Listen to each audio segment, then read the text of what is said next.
Razdor v družinah in narodih se prične z majhnimi gestami ljubosumnosti. Zamere, ki uničijo bratstvo, je treba ustaviti takoj na začetku. To je bil poudarek današnje papeževe homilije med jutranjo sveto mašo v kapeli doma svete Marte. Papež Frančišek je tokrat maševal za patra Adolfa Nikolasa, vrhovnega predstojnika družbe Jezusove med letoma 2008 in 2016, ki se po jutrišnjem vrača nazaj na vzhod, kjer bo nadaljeval svojim delom. Naj Gospod povrne vse dobro, ki ga je storil, in naj ga spremlja pri novem poslanstvu. Hvala, pater Nikolas. Tako so se glasile besede svetega očeta.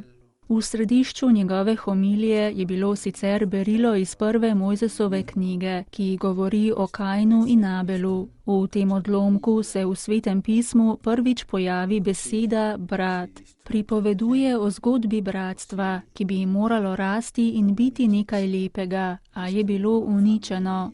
Ta zgodba se začne z majhno ljubosumnostjo. Kain se razsrdi, ker Bog ne sprejme njegove daritve. Tako v sebi začne gojiti tisto čustvo, ki bi ga lahko obvladal, a tega ne stori.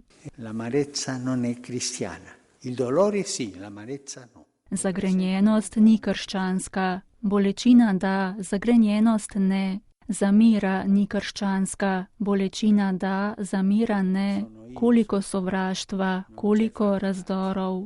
Današnji sveti maši je prisostvovalo nekaj novih župnikov. Papež Frančišek se je nanje obrnil z besedami. Tudi v naših župniščih, v naših škofijskih kolegijih, koliko razdorov se začne tako. Zakaj so tisto stolico dali njemu in ne meni? Zakaj to?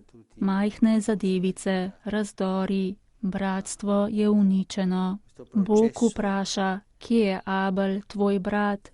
Kainov odgovor je ironičen. Ne vem, sem mar jaz varuh svojega brata? Da, ti si varuh svojega brata.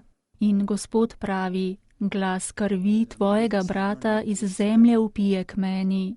Vsakdo med nami, je zatrdil papež, lahko reče, da ni nikoli nikogar ubil. Pa vendar, če gojiš slabo čustvo proti svojemu bratu, si ga ubil. Če svojega brata užališ, si ga v svojem srcu ubil.